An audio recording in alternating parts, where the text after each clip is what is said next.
Welcome to Podium. Assalamualaikum warahmatullahi wabarakatuh. Welcome to Podium, podcast psikologi umum. Bertemu lagi dengan aku Opal. Dan aku Rere. Gimana nih sahabat Medcom kabarnya sekarang? Semoga semuanya sehat walafiat dan baik-baik semua ya. Dan di akhir bulan Februari ini kita ketemu lagi tentunya di Podium Podcast Psikologi Umum ya Kang Opal. Yeay! Hore. Nah, sekarang kita kembali lagi dengan menghadirkan sesuatu yang spesial nih. Yap, Oke, betul apa kata ya, Kang Re? Opal. Karena di episode kali ini kita punya guest star yang spesial buat sahabat Medcom ya Kang ya. Siap, betul banget. Nih, di episode kali ini, kita nggak cuma berdua ya, Re. Kan biasanya kita cuma berdua, atau kita mungkin kolaborasi sama departemen lain. Tapi kali ini kita akan ditemani dengan salah satu dosen Fakultas Psikologi Unisba yang tentunya hits banget nih. Oke, jadi di sini telah hadir di tengah-tengah kita berdua ada Teh Fani Putri Diantina, SCMC. Halo Teteh. Halo, Teh. Halo, Assalamualaikum Naufal dan Reskina. Waalaikumsalam. Teteh boleh mungkin memperkenalkan diri dulu, karena kan Unisba tak kenal, maka tak arif ya, Teh. Betul. Iya, halo. Salam kenal semua, nama saya Fani Putri Diantina, saya dosen Fakultas Psikologi, biasa mengajar di semester 2, 3, 4, 5, 6, sampai 8 deh pokoknya. Oke, Teteh sekarang gimana Teh kabarnya? Sehat Ki, alhamdulillah sehat. Banyak di rumah, social distancing, self quarantine. Gitu. Self-quarantine itu ya paling Iya, biar mungkin biar sehat. Amin. Iya. Amin. Nah, kalau Teteh boleh tahu nggak kesibukannya selain tentunya mengajar ya, adakah kesibukan lainnya nih selama pandemi ini? Betul. Iya, selain mengajar, saya juga sekarang masih baru saja melanjutkan studi S3 di UI Jakarta. Tapi alhamdulillah saya sebenarnya salah satu orang yang berbahagia dengan pandemi karena Nggak usah jauh-jauh ya, Teh? iya, betul banget. Saya jadinya bisa LDR-an sama UI ya. Jadi saya bisa tetap melakukan semuanya dari rumah gitu. Dan mungkin kesibukan yang paling banyak adalah itu, selain ngajar juga berhubung peran ganda, ngajar juga, mengurus anak juga, dan mungkin ya menjadi associate psikolog di beberapa biro psikologi itu aja. Oke, baik Teh. Jadi sekarang itu kita punya tema bahasan yang lagi banyak banget nih dibicarain terutama di kalangan anak muda ya Teh ya. Yaitu tentang istilah ghosting. Iya. Istilah ghosting itu adalah kondisi ketika seseorang atau individu tiba-tiba menghilang dari kehidupan seseorang tanpa ada kontak berupa misalnya pesan atau misalnya lewat media sosial atau apapun, sehingga hubungannya tuh berakhir tanpa kejelasan. Nah, usut sebenarnya di dalam psikologi itu ada nggak sih Teh istilah ghosting itu sendiri? Kalau saya langsung jawab nih. Ya. Langsung ya, oke. Kalau dalam itu bukan terminologi terkait sama teori sebenarnya kalau ghosting, karena itu sebenarnya kayak apa ya? Satu bentuk perilaku yang punya penamaan ghosting, tapi sebenarnya itu adalah terminologi populer. Jadi kalau dalam dunia psikologi, kalau dalam teori psikologi sebenarnya nggak ada yang secara, kalau misalnya kalian baca kamus Chaplin ya, kamus psikologi ya nggak ada ghosting gitu loh. Jadi ya emang nggak ada kalau dalam istilah formalnya ilmu psikologi sih nggak ada. Tapi itu adalah perilaku apa dan kemudian didasari oleh hal apa dan menunjukkan beberapa variabel tertentu mungkin ada, tapi secara terminologi tidak ada dalam kamus itu nggak ada. Jadi lebih ke populer ya Teh, istilah populer yang betul, istilah yang mungkin muncul ya, kayak misalnya gini, Teh ada nggak sih istilah baper dalam psikologi yang nggak ada gitu, artinya kebayang nggak sih, jadi kayak jadi ya itu adalah terminologi baru mungkin ya, tapi ya sangat mengandung perilaku yang psikologis banget gitu. Iya. Nah, karena emang nggak ada nih Teh di dalam terminologi psikologi sendiri. Kalau misalnya ada di psikologinya sendiri, kalau misalnya ada kondisi atau peristiwa kayak individu tiba hilang tanpa Iya. kabar kayak gitu sebenarnya ada nggak Teh? Yang mirip-mirip kalau di psikologinya? Ada sih, tapi mungkin kalau kita biasa menyebutnya adalah avoidance, avoiding something gitu ya, Nah, avoiding. Jadi, eee, menghindari sesuatu gitu. Jadi mungkin, yang paling relate adalah dengan terminologi itu, avoiding gitu. Jadi, meskipun kalau dalam konteks yang sekarang banyak terjadi di teman-teman, milenial saat ini kan dalam romance relationship Iya. ya, iya. gitu. Jadi yang tiba-tiba, "Lu PDKT terus, hilang," gitu kan. Jadi itu kan sebel banget, saya subjektif nggak ya kalau bilang sebel, tapi ya maksudnya hal itu kan jadi kan artinya, kalau dalam dunia psikologi ada perilaku yang tiba-tiba menghilang dan kemudian dia tidak ada kabar atau enggak tidak ada kabar menghilang, tapi kalau kita melihatnya sebenarnya kerangkanya udah oke, dia menghindari sesuatu gitu. Jadi avoiding something. Kalau di dunia psikologi seperti itu. Meskipun ada yang namanya tipe kepribadian avoidance, tapi kalau tipe kepribadian avoidance mah lebih ini lagi ya, lebih spesifik. Dia tidak hanya menghindari situasi romantik saja, tapi di dalam semua hal dia akan menghindar seperti itu. Oke. Kalau begitu Teh, jadi ada, apa ya sebenarnya alasan seseorang melakukan ghosting atau kalau misalnya di psikologi avoidance something ini Teh, Oke. alasannya? Oke, alasan. Sebenarnya gini, Mhm, kalau mencoba untuk melihat dari sudut pandang ghoster ya, si pelaku orang yang melakukan ghosting, ghosting.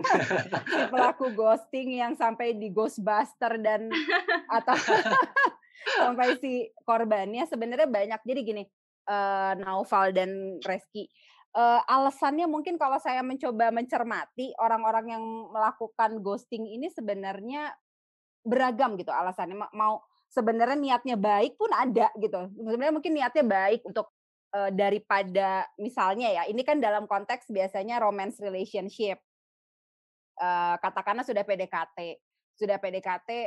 nggak apa-apa ya kita scoop relationship Iya, romance ya. iya, Jadi karena biasanya udah relate-nya di situ bener Teh. ya, biasanya di romansa ya. Jadi Iya, misalnya udah PDKT terus kemudian, udah deket gitu, udah deket, kodenya udah keras, udah nanyain sesuatu yang tidak penting, makan apa, sedang apa, tidak penting tapi pengen tahu, kan seperti iya, itu ya orang yang PDKT. Nah, dan di situ biasanya orang tuh udah sama-sama tahu, maksudnya oke dia suka sama gue suka sama dia gitu. Tapi mungkin ada satu kondisi ketika seseorang melakukan ghosting itu adalah, kayaknya nggak cocok deh gitu. Kayaknya kayaknya gue nggak cocok sama satu orang ini, tapi dia tidak berani bilang. Tidak berani bilang, bukan berarti dia nggak gentle atau takut atau apa, tapi mungkin dia di dalam pemikirannya sendiri, dia berpikir bahwa kalau misalnya aku bilang, malah akan ada drama tertentu dan dia malas rebet. Misalnya, iya, malas rebet daripada gue, apa salah aku dan lain segala dan artinya dia mau di kepala dia berpikir bahwa daripada rebet mendingan gue ghosting gitu. Daripada ada drama mendingan gue ghosting. Atau misalnya kalau misalnya gua ngomong, dia nggak paham atau misalnya, ada orang-orang yang misalnya tidak nggak tidak seterbuka itu ya, misalnya ngomong, "Udah stop ya relasinya, stop ya, aku nggak suka, nggak cocok, kita kita pisah aja ya." Mungkin ada orang yang nggak bisa segentre itu ngomong, se-eksplisit itu ngomong, sehingga dia ngomongnya, "Kayaknya kita nggak cocok deh."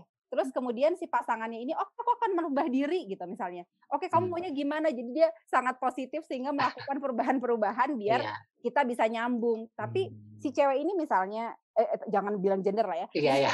Si seseorang ini misalnya, "Aduh, aku tuh sebenarnya udah nggak seneng, tapi nggak mau. Tapi kok tiap gua ngomong dia selalu memperbaiki diri lah, yang terus kemudian misalnya tetap ngedeketin, tetap ada usaha dan lain sebagainya."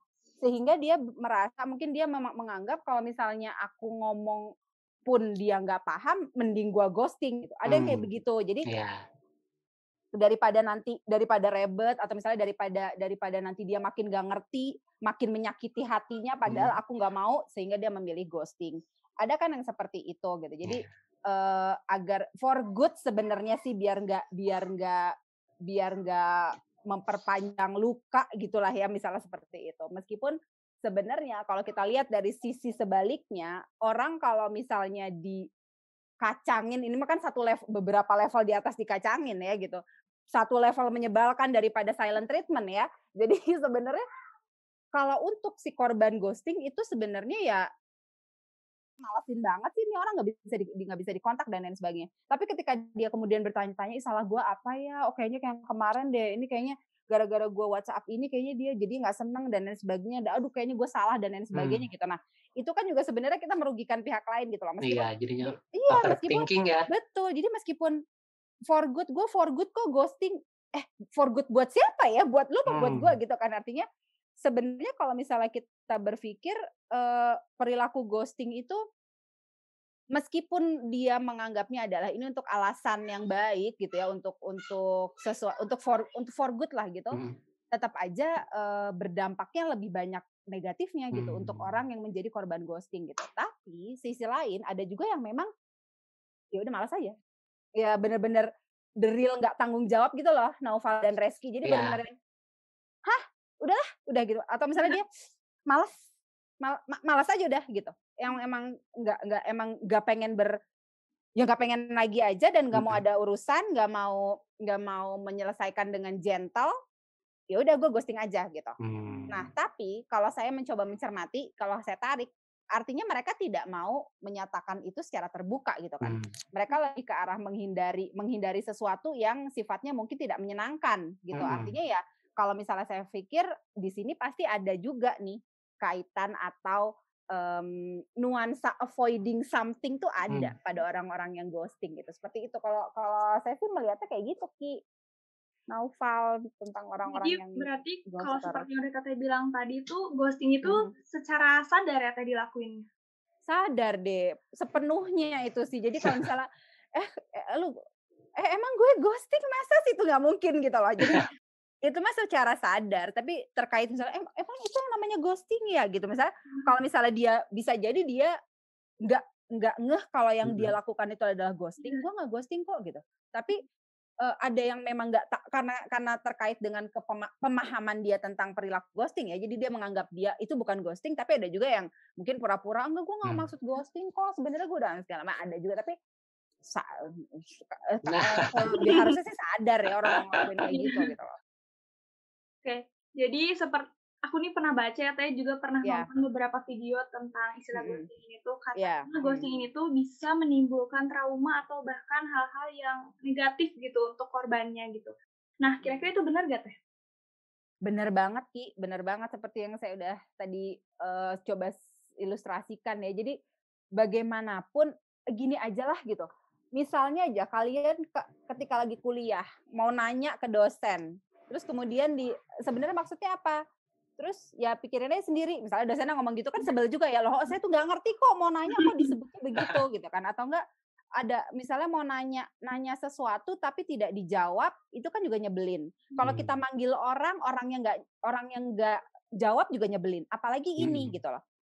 Apalagi ini ketika kita sudah punya relasi yang mungkin dekat, ketika kita dekat sama orang kan kita sudah mempercayai orang itu ya. Kita udah build trust gitu.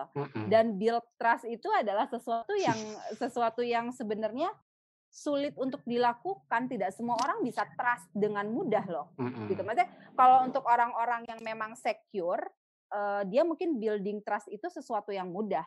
Kenal sama orang, oke gue percaya bisa deket dan sebagainya. Dan kalau misalnya nggak deket lagi, aku dengan mudah akan bisa menjalin relasi dengan yang lain, menjalin kepercayaan dengan yang lain. Tapi kalau untuk orang-orang yang misalnya building trust itu sesuatu issue, ketika dia sudah mencoba deket sama orang, dia udah percaya sama seseorang, dia udah gitu udah pakai hati lah, udah percaya segala macam, pergi ya gimana lah itu tidak melukai perasaan orang ini gitu loh. Jadi kalau misalnya sampai dibilang trauma, mungkin saja deh, mungkin banget gitu. Dan yang pasti lebih banyak nggak enaknya. Karena menurut saya nggak banyak orang yang bisa legowo gitu ya, punya hati seluas samudra ketika di ghosting terus dia, ayo udahlah kita lihat aja silver liningnya, kita coba ambil lesson learn-nya, nggak semua kayak gitu loh. Dan percayalah orang-orang yang di ghostingin itu sakit gitu loh. Karena mungkin mau coba cerita juga beberapa teman yang mungkin sharing atau ada klien juga yang konsul, ketika mungkin teman yang sharing ketika dia bilang akhirnya dia cabut dong, dia ghosting gitu. Terus ketika kita mencoba untuk ya udah kayaknya emang itu udah yang terbaik, lu nggak jadi sama dia gitu. Ya lu bisa ngomong kayak gitu, tapi gue sakit loh di sini karena gue udah pakai hati dan lain sebagainya. Jadi ya saya percaya bahwa nggak semudah itu juga gitu. Orang yang di-ghostingin terus kemudian bisa oh baiklah gitu, nggak semudah itu juga. Dan itulah yang membuat mungkin lebih banyak dampak negatif dan mungkin bisa sampai menimbulkan trauma pada diri seseorang gitu, Ki. Karena juga kan kita maksudnya udah menaruh kepercayaan ke orang lain, terus juga udah kasarnya kan kalau misalnya romance relationship itu udah naruh hati gitu ya Teh ya. Betul, udah pakai hati. Gitu kayak aduh gimana nih nggak tahu jawab banget. Iya betul banget. Aduh itu udah urusan hati mah tidak main-main ya nggak sih? Maksudnya kita kan juga ngasih hati tuh nggak ke semua orang juga gitu loh. Jadi ketika kita rasa oh ya oke lah, nih orang bisa kita kasih hati gitu, kita kasihlah perasaan ke dia, kita kasih hati ke dia dan lain sebagainya. Ketika gua ngasih dia cabut, sebel banget kan gitu. Oh ya berarti Teh itu bisa mempengaruhi jadi misalnya aku gitu di ghosting, terus jadi aku takut untuk punya hubungan dekat sama orang itu juga bisa berarti ya? Bisa banget. Bisa karena ya itu terkait sama itu kan pengalaman jadinya ya. Jadi misalnya dia udah apalagi di usia Reskina Naufal gini kan memang usia untuk mengenal lawan jenis, mengenal lebih serius tentunya ya, lebih dekat dan lain sebagainya. Ketika sudah kenal dekat, terus kemudian kalian kan juga belajar bahwa oh ketika ada yang deketin, aku akan berperilaku seperti ini, aku akan menaruh kepercayaan, kita akan dekat, aku akan sharing. Sedalam apa cerita yang di-sharing kan juga itu sebenarnya belajar ya. Dan misalnya kita udah mencoba untuk sharing banyak hal gitu dan oh udah nemu pola nih, oh kalau misalnya aku senang sama orang dan kemudian oh orang-orang kayak gini bisa loh dikasih sayang misalnya. Jadi mulai tumbuh rasa sayang segala macam dan kemudian dia udah oh begini ya, dan ternyata kalau misalnya aku menyayangi seseorang, aku pun akan mendapat timbal balik serupa, nyaman juga dan lain sebagainya. Dan ketika tiba-tiba di ghosting dan kemudian dia kan menjadi loh gimana sih aku udah begini kok balasannya adalah ditinggal, artinya kan itu menjadi reinforcement negatif ya, artinya kalau aku begini kok ditinggalin jadi aku harusnya bagaimana gitu. Jadi orang-orang mungkin saja akan merasa jadi ragu atau jadi takut untuk menjalin relasi lagi ketika dampaknya adalah terjadi ghosting itu gitu. Ya, oke. Mungkin karena tadi mungkin salah satunya adalah kita mengalami trauma ya Teh, dan kalau misalnya kita yang menjadi istilahnya korban dari orang yang melakukan ghosting ini, apa yang harus kita lakukan ya Teh? Karena biasanya ini umum terjadi oleh siapapun, bisa siapapun. Iya. Jadi memang sebetulnya saya memang sangat berempati pada orang-orang yang di-ghostingin itu ya. Jadi maksudnya ya, si korban ghoster ini satu hal sih kalau menurut saya gini, meskipun ini berat untuk orang yang mengalami gitu, tapi at least kalau kita mencoba menyampaikan pesan ini kepada orang yang menjadi korban ghosting, artinya adalah ini adalah sampel perilaku gitu loh. Jadi orang yang melakukan ghosting itu adalah sampel kepribadian dia.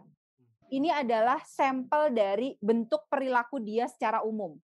Artinya bisa saja terjadi di kemudian hari ketika dia menghadapi masalah, dia pergi gitu loh. Jadi bukan hanya dalam konteks romance relationship ya.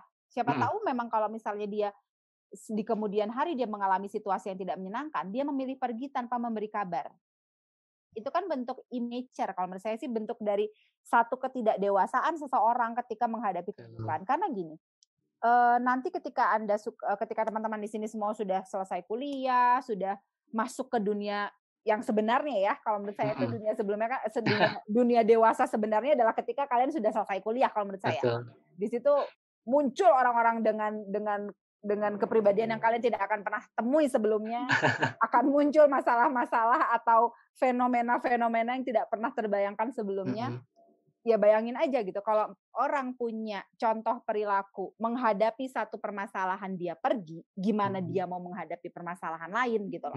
Jadi kayaknya tuh kita bisa memberikan saran atau ngajak ngobrol sama orang korban ghosting itu adalah lihat silver lining-nya, lihat lesson learn-nya, apa ya yang bisa kita pelajari dari peristiwa ini gitu loh. Kita coba untuk mencari positive side. Jadi artinya, oh ya benar, kalau misalnya dia sudah punya contoh perilaku semacam ini, di kemudian hari bukan tidak mungkin dia mengulang untuk menghadapi situasi yang lebih besar gitu loh.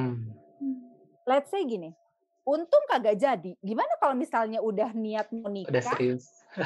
terus udah merencanakan segala macam, terus H-7 dia ghosting, tidak nggak sih? Jadi itu akan lebih mengerikan gitu dibanding sekarang ketika kita memang belum jadian, terus dia cabut, at least kita tahu oke, orangnya seperti ini gitu loh.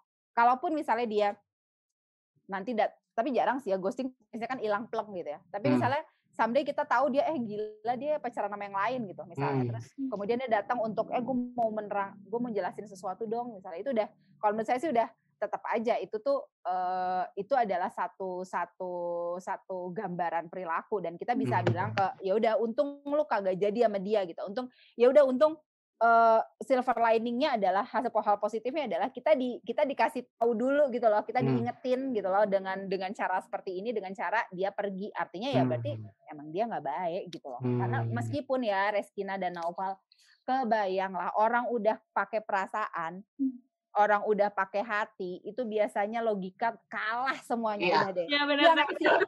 Aduh, itu emang bener loh, Dek. Jadi emang ngomongin orang yang lagi jatuh cinta itu susah banget diajak ke logika gitu. Artinya mungkin saja mereka akan, tapi kan gue gini, tapi gini. Gak apa-apa sih, maksudnya tetap aja kita misalnya sebagai teman atau misalnya ada teman yang mengalami itu ya kita nggak apa-apa, kita ngomong aja, maksudnya udah bener kok kayak gini dan lain sebagainya, hibur lah, dan pokoknya berpikiran positif aja. Jadi jangan sampai membalas dengan perilaku ghosting juga, karena ya sama aja dong sama ghosting yang lain gitu.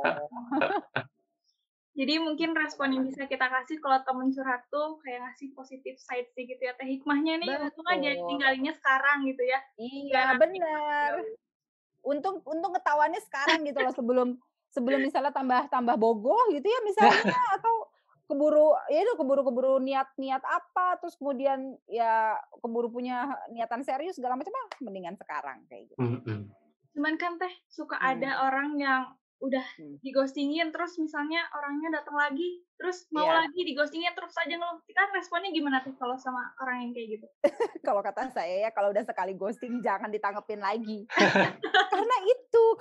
Karena kalau saya nggak tahu ya, kalau saya tuh percaya perilaku itu akan berulang gitu.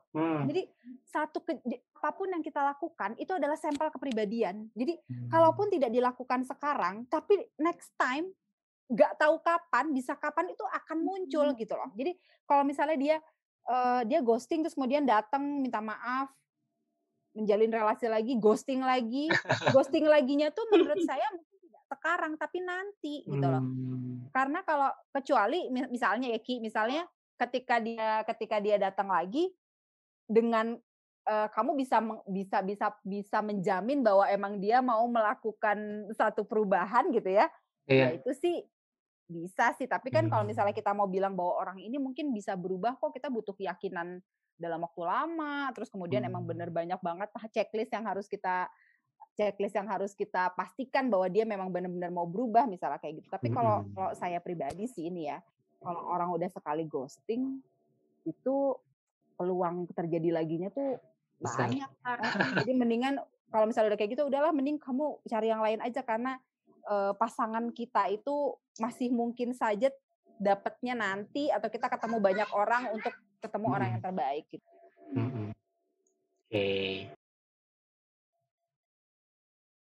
Oke. Iya, ya. Jadi kalau misalkan berarti kita harus belajar dari pengalaman ya Teh, maksudnya kita bisa aja percaya dia mungkin berubah, tapi kita juga harus percaya kalau misalnya dia juga nggak bisa berubah ya Teh berarti. Ya mungkin bukan, iya sih, tapi kayaknya kalau misalnya ada satu kondisi yang apa ya, jadi sampel perilaku itu orang tuh bukan nggak mungkin berubah juga sih, Naufal. Bisa sih, bisa berubah. Tapi ketika dia sudah melakukan sesuatu hal yang kita bisa bilang kan ghosting tuh nggak baik ya. Iya. Maksudnya kalau ketika itu hati-hati aja gitu loh. Maksudnya kalau misalnya kita berpikir bisa jadi nggak sih berubah? Bisa sih. Kan orang yang punya kebiasaan buruk terus kemudian bisa berubah bisa, tapi kayaknya ada bibit gitu loh, ada bibit tertentu yang nanti bisa jadi kemudian hari itu akan terjadi. Jadi mungkin kalau misalnya ada teman yang curhat kayak, aku diginiin terus ya terima aja gitu ya konsekuensinya, orang kamu udah lebih dari gitu ya gitu. Gitu maksud ya bener Ki, gini Ki, tapi bukan kita mau nyukurin orang ya gitu, kita bukan mau nyukurin orang, tapi gini, sebenarnya konsekuensi gitu loh. Ketika kita jadi orang dewasa kan sebenarnya sudah paham apa konsekuensi gitu kan. Ketika kamu sudah pernah tahu orang ini ngeghosting, tahu dong konsekuensinya itu ya dia next time akan ghosting gitu loh. Ketika kamu sudah tahu konsekuensinya itu dan kamu memilih untuk nggak apa-apa lah, aku mau berusaha merubah dia dan aku mah cinta dan lain sebagainya. Nah itu sih oh ya udah terserah. Tapi aku karena gini loh Dek, sebagai teman yang baik ngasih tahu, tapi bukan memaksa. Ketika kita menjadi teman yang baik, kita ngasih tahu, tapi keputusan ada di teman kita. Gitu. Jadi kalau keputusan ada di mereka, kita tidak berhak untuk mengintervensi keputusan. Gitu. Tapi kan kita kan kalau dalam dunia psikologi ya, teman-teman pendengar podcast, jadi dalam dunia psikologi itu kita tidak memberikan keputusan kan, tapi memberikan saran gitu loh. Jadi ya sebagai teman yang baik kita memberikan saran, pandangan yang baik, pokoknya semuanya demi kebaikan teman-teman. Tapi keputusannya apa kembali kepada teman-teman Anda yang lain. Gitu. Karena tadi udah membahas banyak banget ya Teh, karena maksudnya ghosting ini bukan perilaku yang baik nih, dan kalau misalnya kita kena juga jadinya nggak enak ke kitanya nih. Betul. Mungkin Teteh bisa nggak memberikan tips-tips nih atau cara-cara biar para pendengar dan kita juga mungkin untuk terhindar dari ghosting ini. Oke, terhindar dari ghosting. Wah ini agak sulit juga nih. Bukan sulit sih, maksudnya gini. Karena kita kan kadang-kadang, kecuali gini loh. Tapi gini sih, karena perilaku ghosting ini menurut saya benar-benar bisa terjadi pada siapapun dan kapanpun dan pada orang yang harusnya aku nggak nyangka deh dia begitu gitu kan. Bisa jadi begitu kan gitu.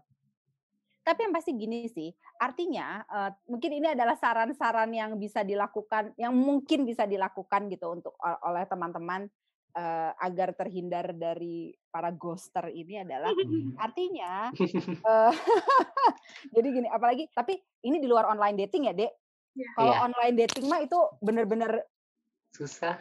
Ya, karena gini, kita bahwa orang online dating kan orangnya kayak gimana aja kita belum tentu tahu dia bener dia gitu kan. Jadi itu benar-benar konsekuensi orang yang melakukan online dating adalah dia tahu bahwa dia akan di-ghosting. Itu mah untuk online dating ya. Tapi kalau misalnya kita dalam situasi menjalin relasi yang offline lah gitu. Berarti yang harus kita perhatikan adalah benar-benar maka konsep ta'aruf tuh benar berarti loh. Jadi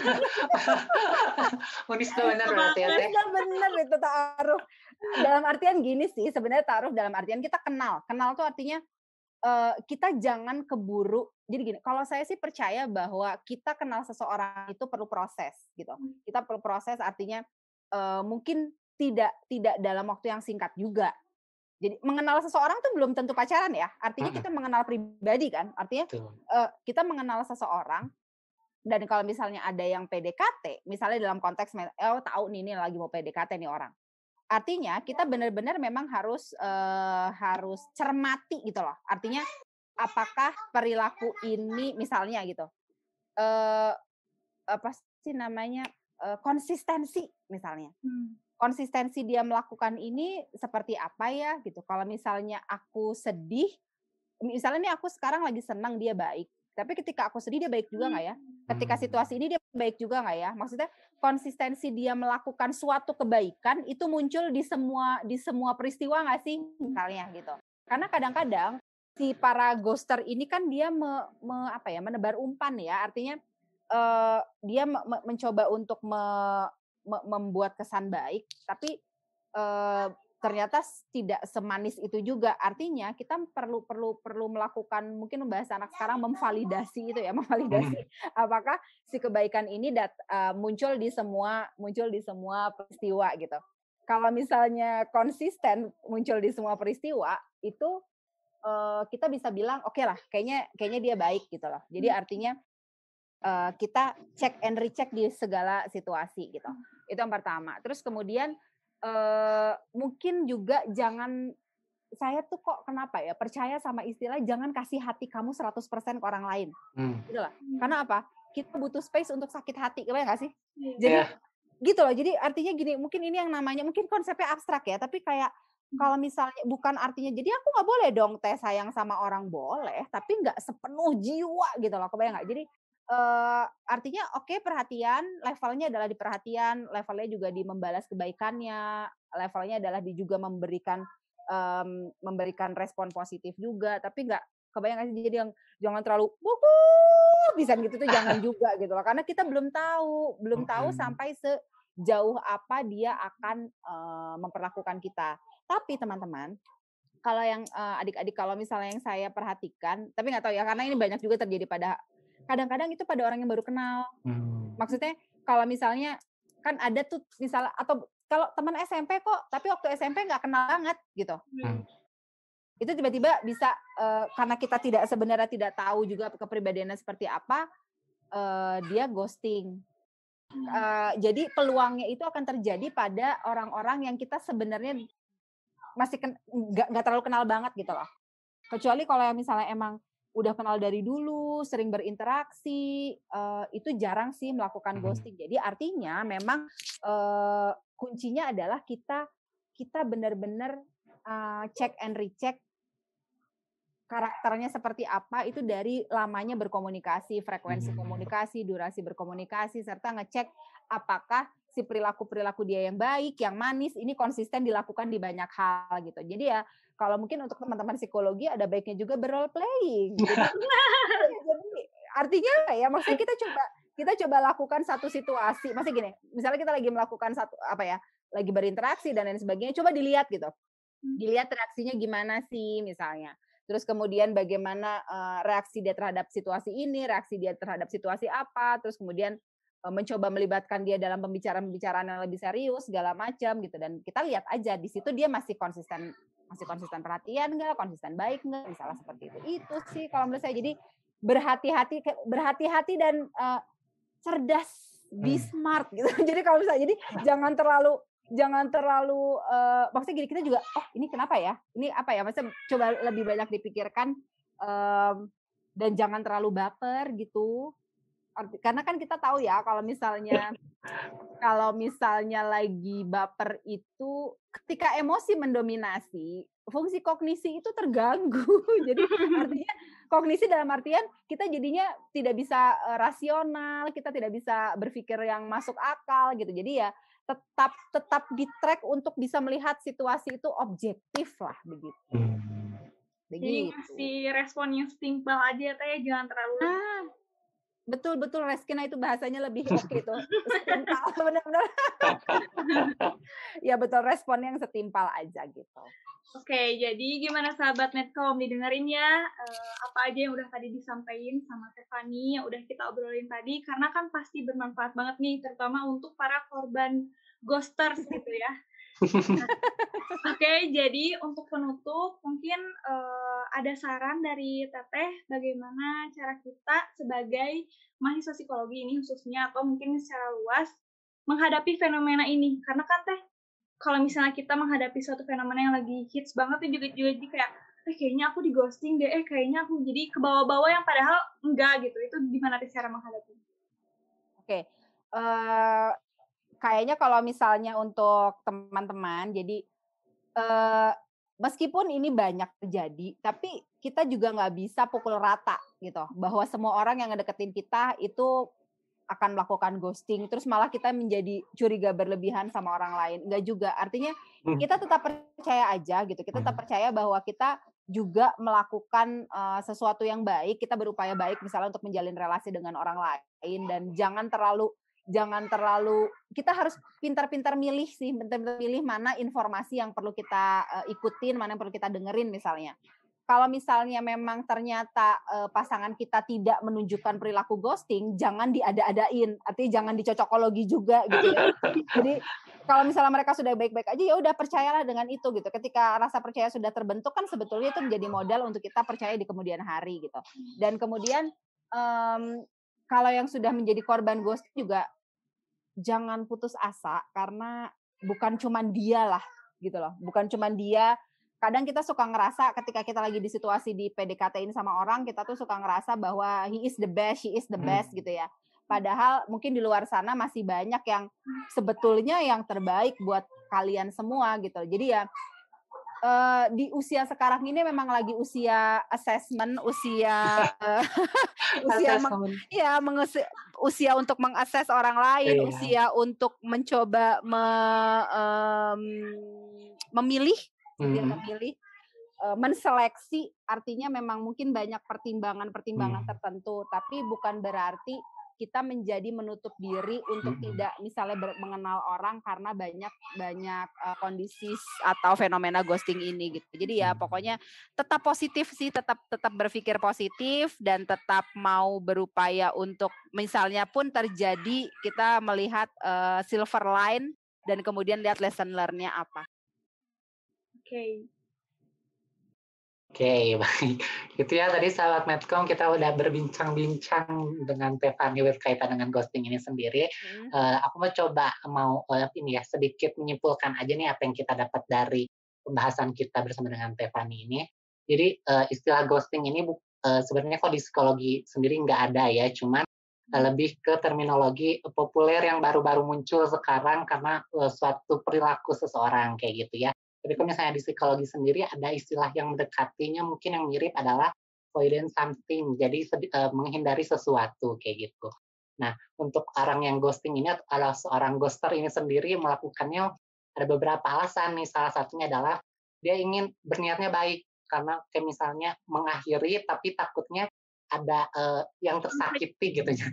Lebih tersakiti jadi lebih baik ghosting gitu. Padahal sebenarnya buat siapa sih sebenarnya baik itu, buat si ghosternya atau korban dari ghostingnya itu sendiri. Nah, menghindari sesuatu ya Kak ya. Iya betul. Nah, untuk dampaknya sendiri bisa jadi korbannya mengalami trauma dalam menjalin hubungan kembali, bisa aja seperti itu ya. Nah, untuk apa yang bisa kita lakukan nih sebagai teman dari korban ghosting, kita kasih saran aja bagaimana baiknya untuk dia, tapi keputusannya dikembalikan lagi ke dia karena itu kehidupannya kembali lagi kehidupan dia. Kita nggak bisa mengatak-atik kehidupan orang, jadi kita kasih saran aja kayak gitu ya. Nah, untuk tipsnya ini kita cermati dulu perilakunya seseorang yang mendekati kita atau kita mendekati seseorang kayak gitu. Apakah dia konsisten dalam segala peristiwa, misalnya dia tetap baik dalam keadaan kita apapun kayak gitu. Atau tiba-tiba dia udah kelihatan nih kayak udah bakal hilang, ya mungkin kita juga bisa memberikan jarak kayak gitu ya. Nah, untuk ini sih yang paling aku dapetin dari Tiffany adalah tetap berhati-hati, be smart dan jangan terlalu baper ya. Iya betul. Itu dia. Dan mungkin ada tambahan dari aku, sedikit tambahan, mungkin kata Tiffany juga, respon yang bisa kita kasih ke teman-teman kita sebagai korban ghosting itu mungkin kita ngasih tahu positif side-nya. Jadi hikmahnya lah gitu, kita ngasih tahu hikmahnya, terus juga kita ngasih support tentunya, terus juga ngasih dukungan juga tentunya. Jadi kalau ada teman kalian yang lagi galau gara-gara kena ghosting, jangan dihindari karena mereka juga butuh pendengar, butuh saran dan dukungan dari kalian tentunya. Gitu ya Sobat Medcom. Oke. Jadi gimana nih, udah banyak kan pencerahan yang kalian dapat tentang istilah ghosting yang lagi banyak banget dibahas dan fenomenal di kalangan anak muda tentunya. Nah, mungkin bahasan kita kali ini dicukupkan aja, tapi mungkin sebelum kita tutup, ada yang mau Tiffany sampaikan sebagai penutup, atau mungkin ada closing statement atau apa boleh? Oke, mungkin dari saya adalah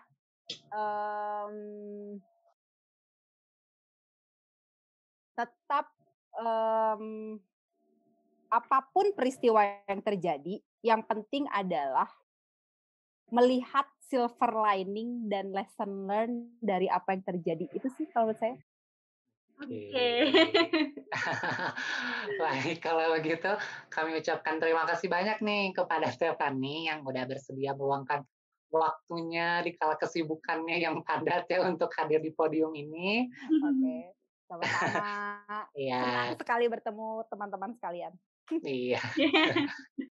Semoga nanti kita bisa bertemu lagi di lain kesempatan ya, Teh, atau di Insyaallah, amin. episode-episode selanjutnya. Oke, kalau begitu kami juga mau mengucapkan terima kasih buat sahabat Medcom semua yang udah ngedengerin podium dari awal sampai akhir sebagai pendengar setia. Tentunya jangan lupa juga didengar podcastnya ada di YouTube kita. Jangan lupa like, jangan lupa subscribe juga YouTube BEM Fakultas Psikologi Unista. Biar gak ketinggalan sama video-video dan banyak informasi menarik lagi dari kami. Mungkin kami cukupkan sekian. Saya Rere pamit. Saya Opal juga pamit. Sampai jumpa di episode podium selanjutnya. Assalamualaikum warahmatullahi wabarakatuh. Dadah! Dadah!